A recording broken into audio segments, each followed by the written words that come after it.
وأصحابك يا سيدي يا حبيب الله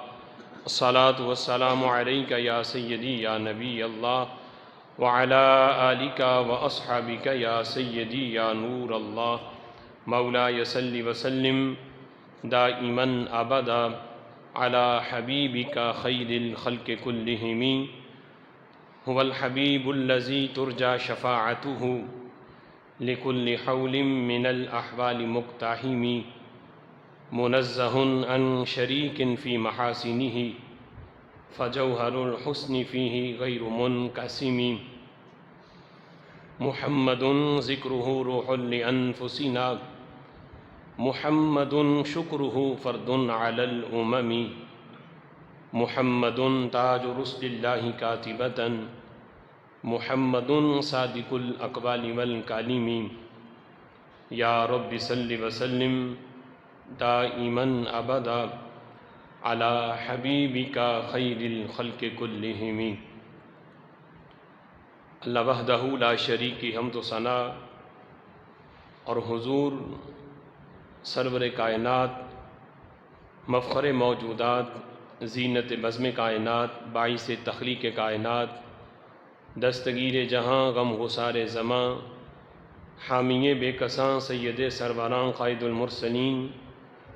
خاتم النبیین احمد مجتبی جناب محمد مصطفیٰ صلی اللہ تعالی علیہ وبارک وسلم کے دربار ناز میں ہدیہ درود و سلام عرض کرنے کے بعد نہایت ہی معزز محتشم حضرات و سامعین، رب ذوالجلال کے فضل اور توفیق سے جمعۃ المبارک کے اس بابرکت اجتماع میں ہم سب کو شرکت کی سعادت حاصل ہو رہی ہے۔ میری دعا ہے رب ذوالجلال ان مقدس لمحات کا صدقہ ہم سب کے گناہوں کو معاف فرمائے اور رب ذوالجلال ہمیں قرآن و سنت کا فہم عطا فرمائے۔ آج کے جمعۃ المبارک میں میری گفتگو کا موضوع ہے حقوق العباد کیسے معاف ہوں۔ میری دعا ہے رب ذوالجلال ہمیں اپنے حقوق اور حقوق العباد کی پاسداری کی توفیق عطا فرمائے۔ خالق کائنات جل جلالہ نے قرآن مجید فرقان حمید میں جہاں اپنے حقوق یعنی حقوق اللہ بیان کیے، وہیں رب ذوالجلال نے متعدد مقامات پر حقوق العباد کی اہمیت اور حقوق العباد کی پاسداری پر زور دیا۔ حقوق العباد کا معاملہ بڑا حساس اور نازک معاملہ ہے۔ حقوق اللہ رب ذوالجلال کے جو حقوق ہیں، خالق کائنات جل جلالہ اپنے حقوق جسے چاہے معاف فرما دے، لیکن حقوق العباد میں خالق کائنات جل جلالہ کا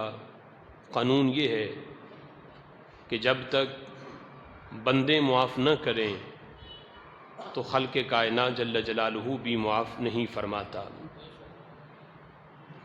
یہ بات تو واضح ہے کہ ہم سب کی جان و مال کا مالک رب ذوالجلال ہے، اور بندوں کے حقوق کا مالک بھی خالق کائنات جل جلالہ ہے۔ اگر اللہ بندوں کے آپس کے حقوق بھی معاف کر دے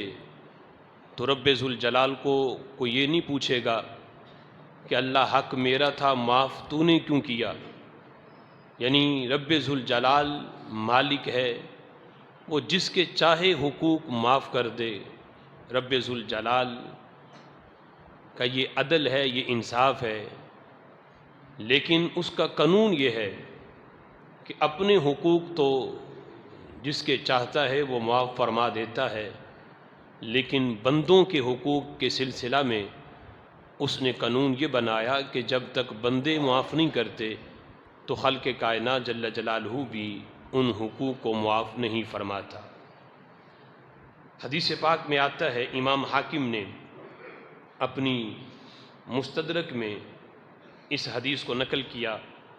ام المؤمنین حضرت عائشہ صدیقہ رضی اللہ تعالی عنہا اس حدیث کو روایت کرتی ہیں کہ رسول اکرم صلی اللہ تعالی علیہ وسلم نے ارشاد فرمایا کہ بندے کے جو نامہ اعمال ہیں اس کے دفتر 3 طرح کے ہیں۔ فرمایا فَدَيْوَانُ لَا يَغْفِرُ اللَّهُ مِنْهُ شَيْئًا، پہلا دفتر ایسا ہے کہ جس میں سے اللہ کسی چیز کو بھی معاف نہیں کرتا۔ جو پہلا دفتر ہے اعمال کا، تو رب ذوالجلال اس میں کسی چیز کو بھی معاف نہیں کرتا۔ اور دوسرا جو دفتر ہے وَدَيْوَانُ لَا يَعْبَأُ اللَّهُ بِهِ شَيْئًا، دوسرے دفتر کے بارے میں فرمایا کہ رب ذوالجلال کو اس کی کوئی پرواہ نہیں۔ اور تیسرے دفتر کے بارے میں فرمایا وَدَيْوَانُ لَا يَتْرُكُ اللَّهُ مِنْهُ شَيْئًا، ایک دفتر وہ ہے کہ جس سے رب ذوالجلال کچھ بھی نہیں چھوڑے گا۔ پھر نبی پاک علیہ الصلوۃ والسلام نے تینوں کی تفسیر بیان کی۔ حضور فرماتے ہیں فَأَمَّا الدَّيْوَانُ الَّذِي لَا يَغْفِرُ اللَّهُ مِنْهُ شَيْئًا فَالْإِشْرَاكُ بِاللَّهِ عَزَّ وَجَلَّ، جو پہلا دفتر جس میں اللہ کسی چیز کو بھی بخشے گا نہیں، معاف نہیں کرے گا، تو وہ کفر ہے، وہ شرک ہے کہ جو کفر کرے، شرک کرے، رب ذوالجلال اس میں سے کسی چیز کو بھی معاف نہیں کرے گا۔ فرمایا وَأَمَّا الدَّيْوَانُ الَّذِي لَا يَعْبَأُ اللَّهُ بِهِ شَيْئًا فَظُلْمُ الْعَبْدِ نَفْسَهُ فِيمَا بَيْنَهُ وَبَيْنَ رَبِّهِ مِنْ صَوْمٍ يَوْمٍ تَرَكَهُ أَوْ صَلَاةٍ تَرَكَهَا، دوسرا دفتر وہ ہے کہ جس کی اللہ کو کوئی پرواہ نہیں، وہ عمل ہے جو بندے اور رب کے درمیان ہے، کہ بندے نے کسی دن کا روزہ چھوڑ دیا فرض، یا کسی دن کی نماز چھوڑ دی، یہ ایسا معاملہ ہے کہ جو بندے اور رب کے درمیان ہے۔ فرمایا اس میں رب ذوالجلال جسے چاہے معاف کر دے، یعنی چونکہ یہ خالصتاً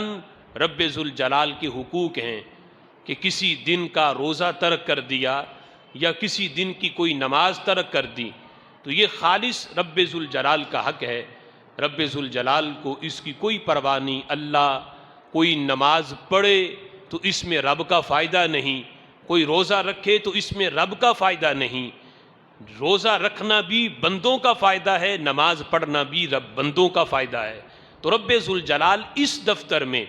جس کے چاہے گا رب ذوالجلال کمی کوتاہی کو معاف فرمائے گا۔ اور تیسرے کے بارے میں فرمایا وَأَمَّا الدَّيْوَانُ الَّذِي لَا يَتْرَكُ اللَّهُ بِهِ شَيْئًا، جس میں خالق کائنات جل جلالہ ایک چیز بھی نہیں ترک کرے گا، ایک چیز بھی اللہ چھوڑے گا نہیں، اس کا حساب ہوگا۔ فرمایا وہ دفتر یہ ہے فَبِظَالِمِ الْعِبَادِ بَيْنَهُمْ الْقِصَاصُ لَا مُحَالَةَ، کہ بندے جو آپس میں ایک دوسرے پہ ظلم کرتے ہیں، ایک دوسرے کا حق کھاتے ہیں، ایک دوسرے کا حق مارتے ہیں، فرمایا آپس کا جو بندوں کا ایک دوسرے پہ ظلم ہے، اس میں القصاص لا محالہ، اس میں یقینی طور پہ رب ذوالجلال بدلہ دلوائے گا۔ جو صاحب حق ہے دوسرے سے اس کا حق رب ذوالجلال دلوائے گا، اس میں خالق کائنات جل جلالہ کسی چیز کو بھی معاف نہیں کرے گا۔ آج وہ رشتے جن کے بارے میں ہم یہ سمجھتے ہیں کہ ہمیں ان رشتوں سے اتنی محبت ہے کہ اگر جان بھی قربان کرنی پڑے تو ہم پیچھے نہیں ہٹیں گے۔ مثلا ایک باپ کو جو اپنی اولاد سے محبت ہے، یا ایک اولاد کو جو اپنے والدین سے محبت ہے، یہ محبت ایسی ہے کہ بندہ ان کے لیے بڑی سے بڑی تکلیف بھی بندہ برداشت کرتا ہے۔ لیکن میرے آقا فرماتے ہیں کل قیامت کے دن یہ رشتے بھی آپس میں ایک دوسرے سے تقاضا کریں گے کہ اللہ اس نے دنیا میں میرا یہ حق پورا نہیں کیا، آج میں مطالبہ کر رہا ہوں کہ مجھے اس سے یہ حق لے کے دے۔ حدیث پاک میں آتا ہے، امام طبرانی نے اس حدیث کو معجم کبیر کے اندر اس کو نقل کیا حضرت عبداللہ ابن مسعود رضی اللہ تعالی عنہ اس حدیث کے راوی ہیں، فرماتے ہیں کہ رسول اکرم صلی اللہ تعالی علیہ وسلم نے ارشاد فرمایا کہ قیامت کے دن والدین کا اپنے بیٹے پر دین ہوگا کہ اگر بیٹے نے دنیا میں رہتے ہوئے والدین کے حقوق پورے نہیں کیے تو حضور فرماتے ہیں قیامت کے دن وہ اپنے والدین کا مقروض ہوگا۔ فرمایا قیامت کے دن والدین اپنے بیٹے پہ لپکیں گے، کہیں گے کہ تو نے دنیا میں ہمارا یہ حق ادا نہیں کیا، آج ہمارا یہ حق ادا کرو، ہم اس کا مطالبہ کرتے ہیں کہ آج جو تو نے ہمارے حقوق میں دنیا میں کمی کی ہے، اس میں کوتاہی کی ہے، آج ہم مطالبہ کر رہے ہیں کہ اسے پورا کرو۔ آج تو والدین اولاد کی بڑی سے بڑی نافرمانی اور بڑی سے بڑی کوتاہی بھی معاف کر دیتے ہیں، لیکن قیامت کے دن چھوٹے سے چھوٹا حق بھی والدین اس کا بھی تقاضا کر رہے ہوں گے کہ ہمیں یہ حق تھا ہمارا، تو نے پورا نہیں کیا، آج اسے پورا کرو۔ تو نبی پاک علیہ الصلوۃ والسلام فرماتے ہیں کہ بیٹا یہ کہے گا، حالانکہ والدین کو بھی پتا ہے کہ یہ بیٹا ہے، تبھی تو حق کا تقاضا کر رہے ہیں، لیکن بیٹا یاد کروائے گا، وہ کہے گا کہ میں تمہارا بیٹا ہوں، یاد کرو جن کے لیے تم دنیا میں بڑی سے بڑی تکلیف بھی برداشت کر لیتے تھے، آج اگر تمہارے اس مطالبے کی وجہ سے میں پھنس گیا، جہنم میں چلا گیا، تو تمہیں اس بات کا خیال نہیں کہ میں تمہاری اولاد ہوں، بیٹا ہوں تمہارا۔ میرے آقا فرماتے ہیں بیٹا بار بار یہ کہہ رہا ہوگا میں تمہارا بیٹا ہوں، لیکن والدین مسلسل مطالبہ کر رہے ہوں گے کہ ہمارا یہ حق ہے جو تو نے ادا نہیں کیا تھا، آج ہم اس کا مطالبہ کرتے ہیں، اسے پورا کرو۔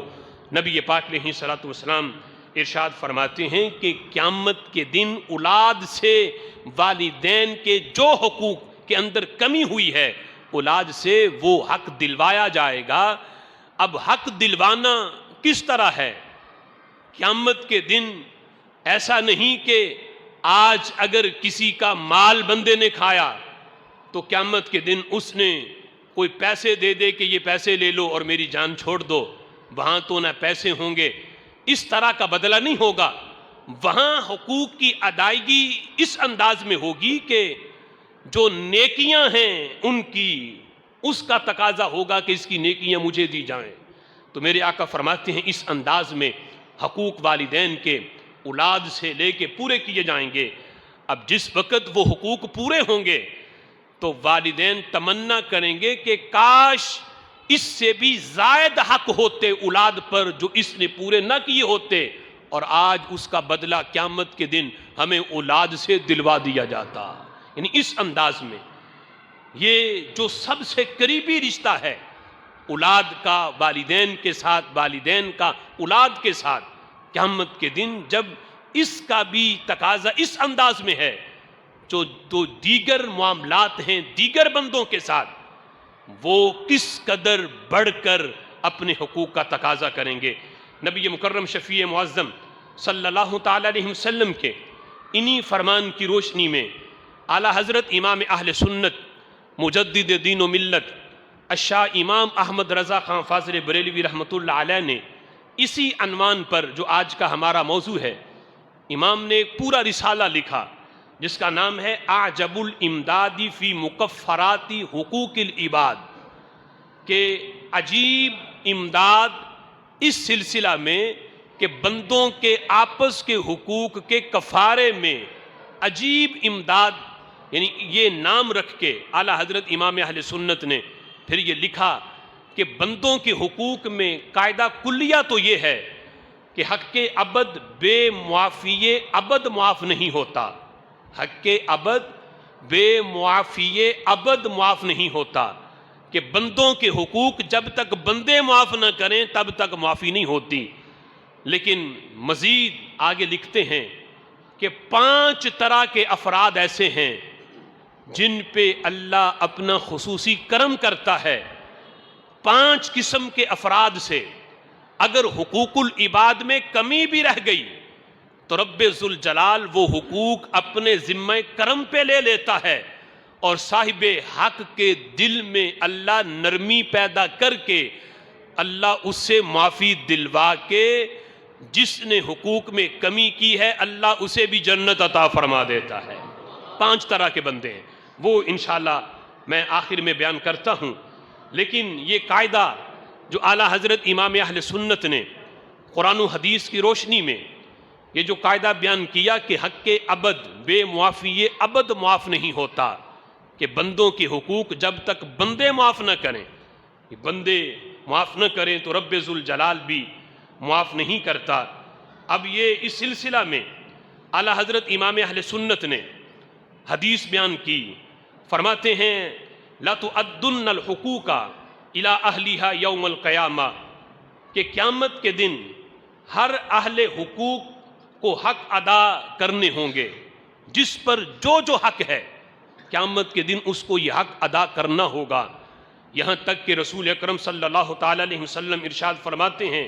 حتی یقاد للشاة الجلحاء من الشاة القرناء تنتہھا، فرمایا کہ ایک سینگ والی بکری اگر اس نے ایسی بکری کو مارا ہوگا جس کے سینگ نہیں، مونڈی ہوئی بکری کو مارا ہے، تو میرے آقا فرماتے ہیں قیامت کے دن رب ذوالجلال اس کا بھی حساب لے گا۔ یعنی سینگ والی بکری نے اگر منڈی بکری کو جس کے سینگ نہیں اسے مارا ہے تو قیامت کے دن اس کی بھی معافی نہیں، اس کا بھی حساب ہوگا۔ اب اگرچہ یعنی یہ ایک مثال دے کے سمجھانے کے لیے نبی پاک علیہ الصلوۃ والسلام نے بیان کیا، حالانکہ جانور جو ہیں وہ تو مکلف ہی نہیں، ان پر تو یہ شرعی احکامات لاگو نہیں ہوتے، لیکن یہ سمجھانے کے لیے میرے محبوب علیہ الصلوۃ والسلام نے کہ حقوق العباد کا معاملہ یہ کتنا حساس معاملہ ہے کہ رب ذوالجلال معمولی سے معمولی کوتاہی بھی جو بندوں کے حق میں کی گئی ہے رب ذوالجلال اس کا بھی ضرور بدلہ دلوائے گا۔ قیامت کے دن یہ بدلہ جس طرح میں نے پہلے بیان کیا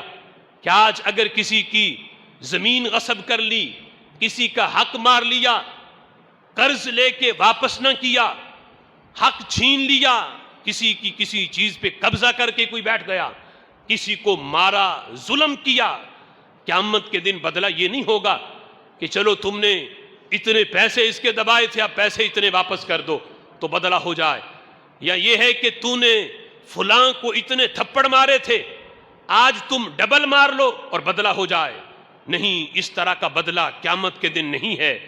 قیامت کے دن بدلے کی صورت یہ ہے جس پر کسی کا حق ہوگا اس کی نیکیاں رب ذوالجلال صاحب حق کو دے گا، اگر نیکیاں ختم ہو گئیں تو صاحب حق کے جو گناہ ہیں وہ اس بندے کے کھاتے میں آ جائیں گے جس نے دنیا میں کسی کا حق مارا ہوگا۔ اس انداز میں قیامت کے دن یہ بدلے کی صورت ہے۔ مسلم شریف کے اندر اسی چیز کو بیان کرتے ہوئے نبی پاک علیہ الصلوۃ والسلام نے جب صحابہ سے پوچھا تھا، میرے صحابہ اتدرون من المفلس، تم جانتے ہو مفلس کون ہوتا ہے؟ مفلس کی تعریف کا صحابہ پتہ ہے مفلس کسے کہتے ہیں؟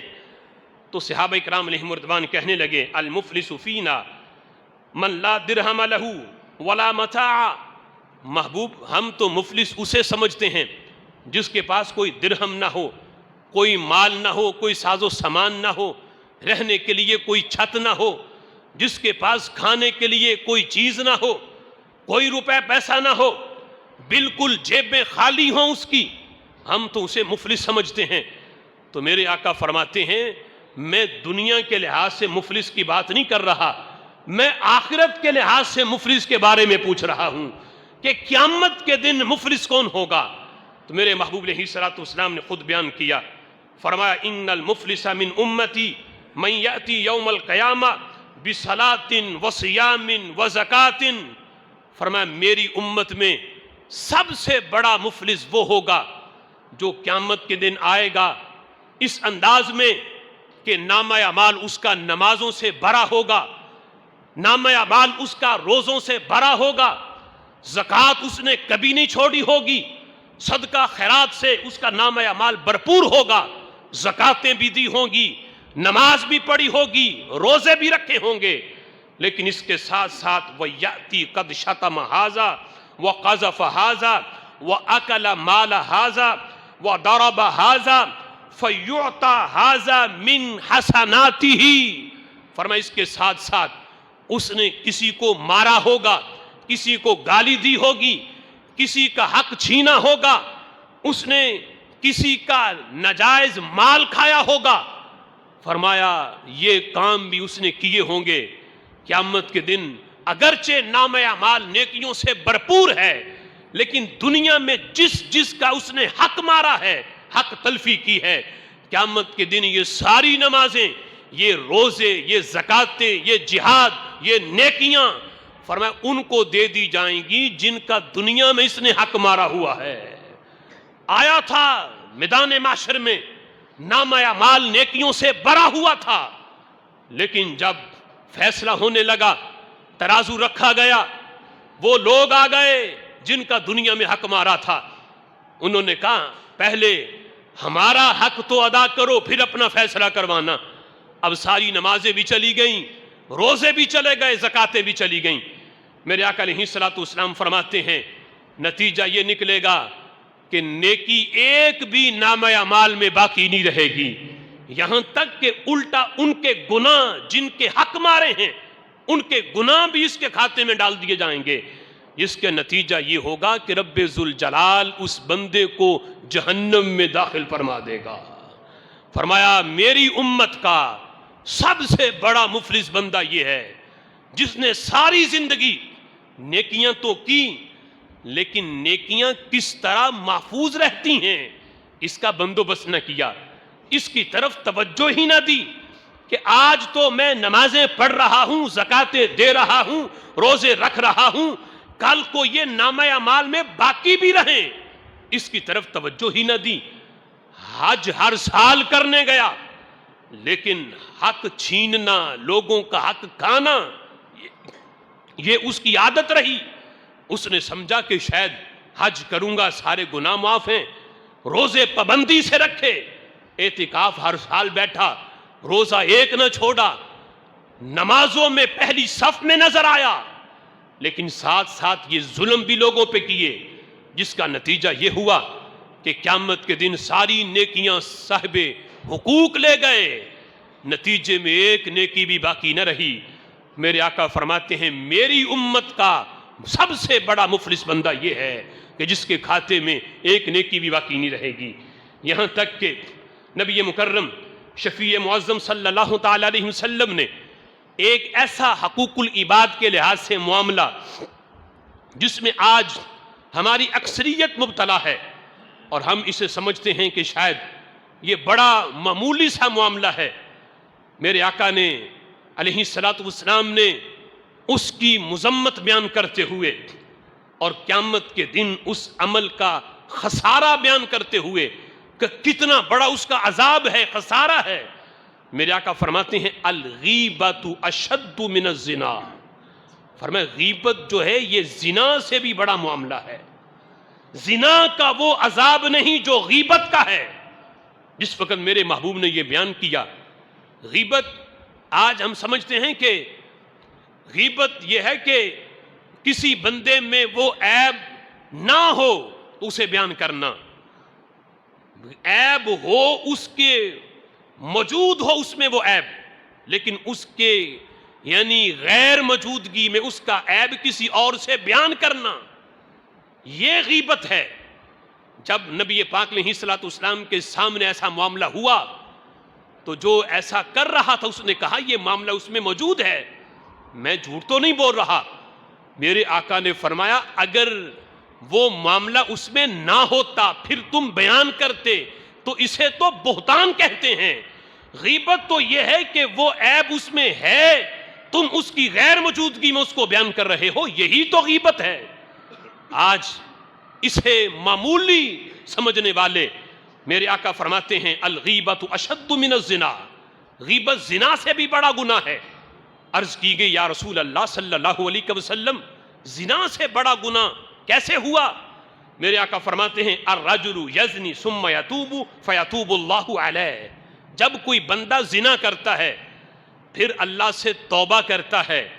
تو رب ذوالجلال اس کی توبہ قبول کر کے اس کا گناہ معاف فرما دیتا ہے۔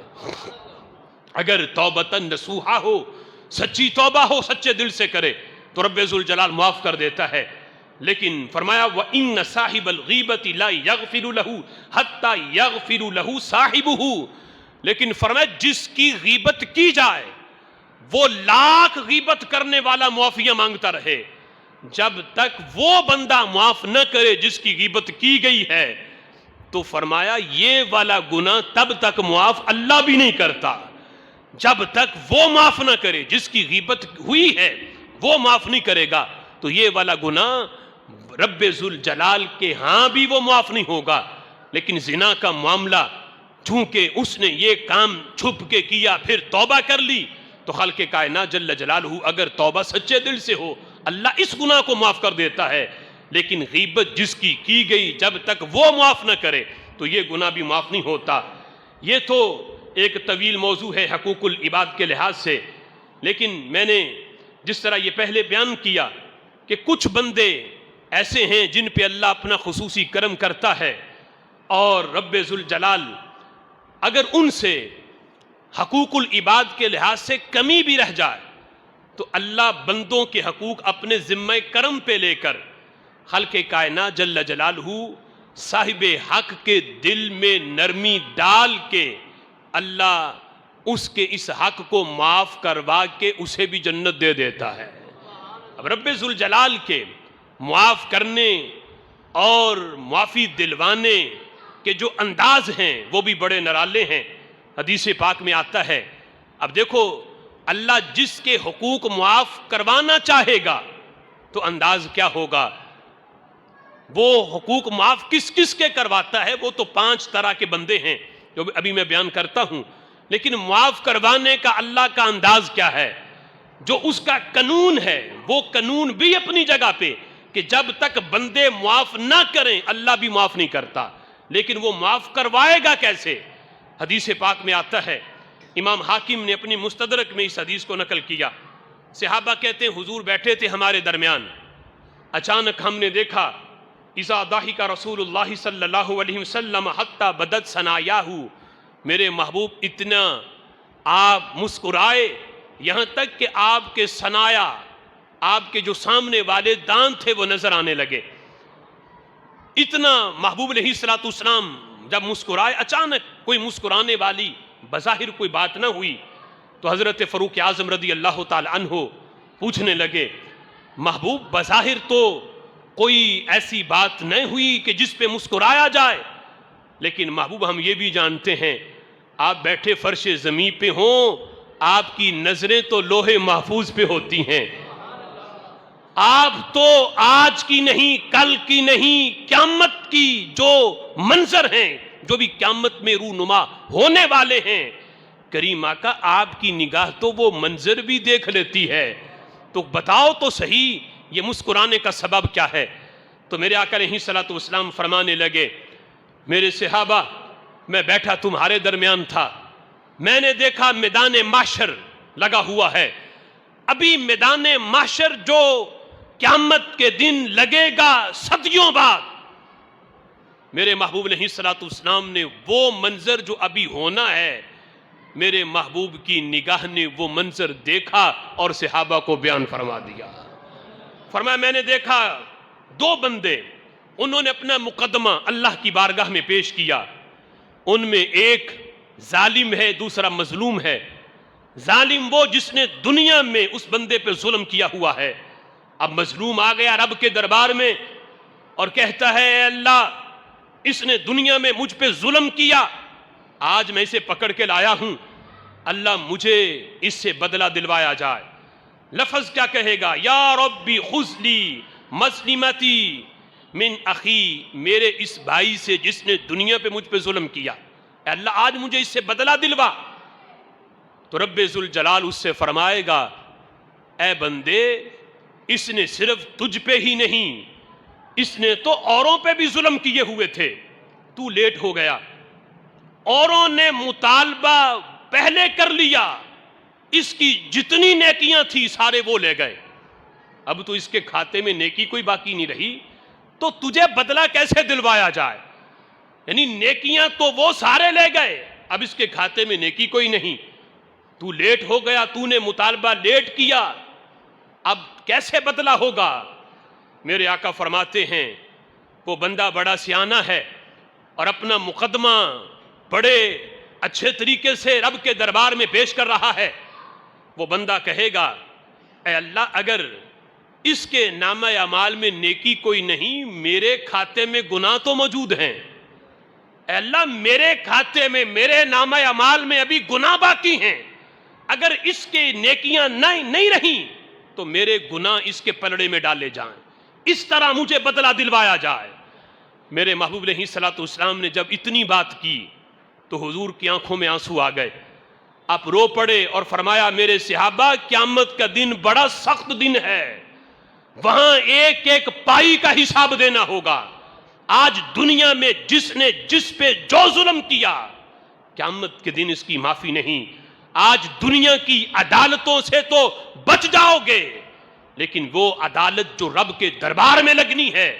وہاں تو رتی ماشے کا بھی حساب دینا پڑے گا، وہاں تو اتنی بھی چھوٹ نہیں ہوگی. میرے آقا فرماتے ہیں میرے صحابہ قیامت کا دن بڑا سخت دن ہوگا. اب جس وقت نبی پاک علیہ الصلوۃ والسلام نے یہ فرمایا تو حضور فرماتے رب ذوالجلال اس بندے سے یہ کہے گا کہ اے بندے ٹھیک ہے تجھے میں بدلہ دلواتا ہوں، لیکن تھوڑی دیر کے لیے ارفع بصرا، اپنی نظر تو اٹھا، یہ جنت کی طرف دیکھ. اب جہاں وہ بندہ کھڑا ہے میدان محشر میں، نظر اٹھائے گا تو جنت سامنے ہوگی، جنت میں دیکھے گا بڑا عالی شان محل اسے نظر آئے گا، بڑا قیمتی محل، ہیرے جوہرات سے مزین اور آراستہ تخت بچھے ہوں گے، دودھ اور شہد کی نہریں، خدام خدمت کے لیے کھڑے ہوں گے. بندہ جس وقت وہ صاحب حق جو مطالبہ کر رہا ہے بار بار کہ مجھے حق دلوایا جائے، حق دلوایا جائے، اللہ فرمائے گا نظر اٹھا کے ذرا یہ محل تو دیکھ. وہ محل دیکھے گا کہ اتنا خوبصورت، اللہ کی بارگاہ میں عرض کرے گا اے رب بتا یہ کس نبی کا ہے، یہ کس شہید کا ہے، کس صدیق کا ہے، کس تیرے ولی کا ہے یہ محل؟ تو رب ذوالجلال فرمائے گا ابھی یہ محل کسی کے نام نہیں لگا، ابھی یہ میں نے کسی کے نام نہیں کیا. نبیوں کے محل انہیں مل گئے، صدیقین کے مل گئے، شہداء کو ان کے مل گئے،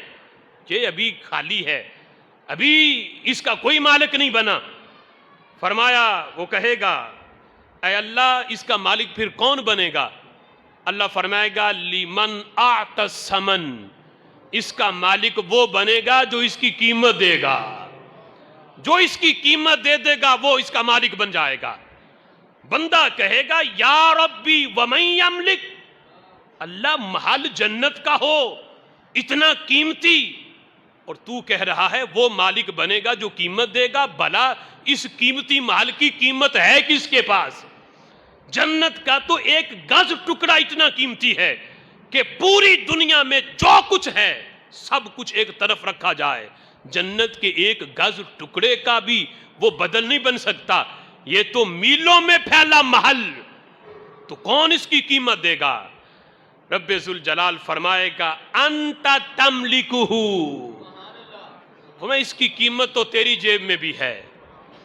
تو کہتا ہے قیمت کون دے گا، اس کی قیمت تو تیرے پاس بھی ہے. وہ بندہ کہے گا بماذا، اللہ کس طرح، میری تو جیبیں خالی، میرے پاس تو کچھ نہیں، میں قیمت کیسے دوں گا؟ اللہ فرماتا ہے بِعَفْوِكَ عَنْ أَخِيكَ،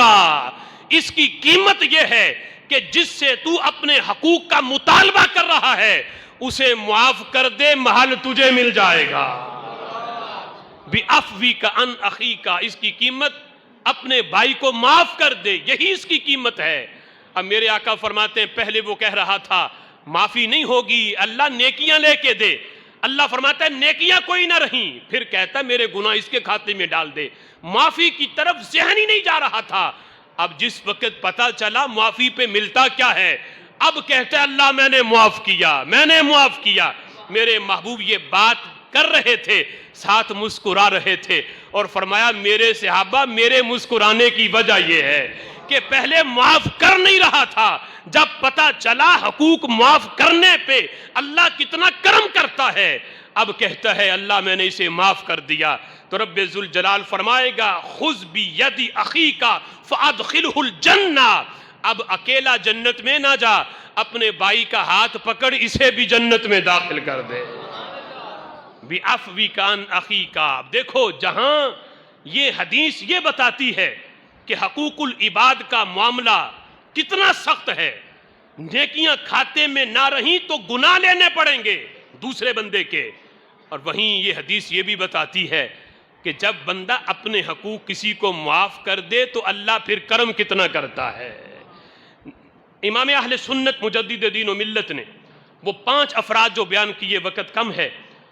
وہ 5 افراد کہ جن سے حقوق العباد میں اگر کمی رہ جائے، کوئی کوتاہی رہ گئی، کمی رہ گئی، رب ذوالجلال اپنی رحمت خاص سے وہ حقوق العباد کا معاملہ بھی معاف کرتا ہے، لیکن قانون یہ ہے کہ صاحب حق کے دل میں اللہ نرمی پیدا کرتا ہے اور اس کا ذہن بنتا ہے کہ رب ذوالجلال کی توفیق سے وہ کہتا ہے میں نے معاف کیا، تو رب ذوالجلال بھی معاف فرما دیتا ہے۔ ان میں پہلا بندہ اعلیٰ حضرت امام اہل سنت بیان کرتے ہوئے فرماتے پہلا بندہ وہ ہے کہ جو اپنے پاک مال سے، پاک کمائی سے حج کرے، خالص نیت کے ساتھ، دکھلاوا ریاکاری نہ ہو، اس لیے نہ جائے کہ محلے میں میرا جو فلاں مد مقابل ہے اس کے ساتھ تو حاجی کا لیبل لگتا ہے، لیکن میں بھی چلو ہو آؤں، یہ لیبل مجھے بھی مل جائے، یہ نیت نہ ہو، خالصتاً اللہ کی رضا کے لیے حج کرنے گیا، اس کے کھاتے میں حقوق اللہ کے ساتھ ساتھ حقوق العباد میں بھی کمی کوتاہی کا معاملہ تھا، حق مارے ہوئے تھے لوگوں کے، حقوق العباد کے اندر بھی کمی کوتاہی تھی، لیکن میرے آقا فرماتے ہیں پھر اتنی مہلت نہ مل سکی کہ حج سے واپس آ کر وہ حقوق العباد پورے کرتا، ان کو ادا کرتا، فوت ہو گیا، لیکن حج مکمل کر لیا۔ فرمایا ایسا حاجی اللہ حقوق العباد بھی معاف کر دیتا ہے، حقوق اللہ بھی معاف فرما دیتا ہے۔ ایک ہے کہ جسے مہلت بھی ملی پھر اس نے ادا نہیں کیے، ایک ہے کہ مہلت ملی ہی نہ، حج کر کے واپس آیا، اتنا وقت ہی نہ ملا کہ جن کی حق تلفی کی ہوئی تھی ان سے جا کے معافی مانگتا، ان کے حقوق پورے کرتا، مہلت نہ ملی، فوت ہو گیا۔ فرمایا رب ذوالجلال اپنے حقوق بھی معاف کر دیتا ہے، حقوق العباد بھی معاف فرما دیتا ہے۔ دوسرا فرمایا دوسرا بندہ شہید بحر، وہ بندہ کہ جو خالصتاً اللہ کی رضا کے لیے جہاد کرنے کے لیے نکلا، اور جہاد تھا سمندری، خشکی کا جہاد نہیں، اگرچہ جو خشکی پہ جہاد کرتے ہوئے شہید کو اس کا بھی بڑا درجہ ہے، لیکن یہ خاص فضیلت شہید بحر کی ہے جو سمندر میں جہاد کرنے کے لیے نکلا، جہاد تک پہنچ گیا، واپس آتے ہوئے ڈوب کے سمندر میں شہید ہو گیا، یا بھی پہنچا نہیں تھا، جا رہا تھا، نیت خالص تھی، سمندر میں ڈوب گیا، شہید ہو گیا، تو میرے یہاں تک حدیث میں آیا کہ اللہ اس شہید کی روح بھی اپنے دستے قدرت سے قبض فرماتا ہے، اور حدیث میں جو شہید بحر ہو رب ذوالجلال اس کے سارے گناہ، یہاں تک کہ حقوق العباد بھی اپنے ذمہ کرم پہ لے کر رب ذوالجلال حقوق العباد بھی معاف فرما دیتا ہے۔ تیسرا فرمایا کہ وہ بندہ شہید صبر، شہید صبر اسے کہتے ہیں وہ مسلمان صحیح العقیدہ جسے کسی ظالم نے گرفتار کیا اور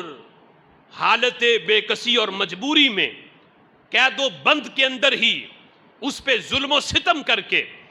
اسے قتل کر دیا، اسے وہیں قید و صعوبت میں مار مار کے اسے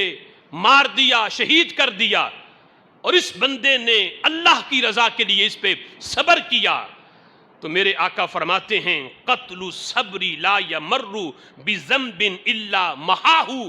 کہ جو شہید صبر ہے یہ کسی گناہ پر نہیں گزرتا مگر اللہ اس کے ہر گناہ کو مٹا دیتا ہے، یہاں تک کہ حقوق العباد کا گناہ وہ بھی اگر اس کے کھاتے میں ہو تو خالق کائنات جل جلالہ حقوق اللہ ہی نہیں حقوق العباد بھی معاف کر دیتا ہے۔ اور یہاں تک فرمایا قتل الرجل صبرا کفارۃ لما قبلہ من الذنوب، کہ آدمی کا بوجہ صبر مارا جانا کہ اس کا قصور کوئی نہیں تھا، نجائز اس کو قید کیا گیا، پھر اس پہ ظلم و ستم کیا گیا اور وہاں مار مار کے اس کو شہید کر دیا گیا۔ میرے آقا فرماتے ہیں یہ والی شہادت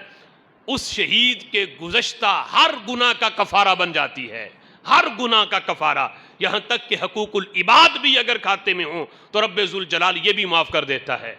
چوتھا فرمایا کہ وہ مدیون قرض دار جس نے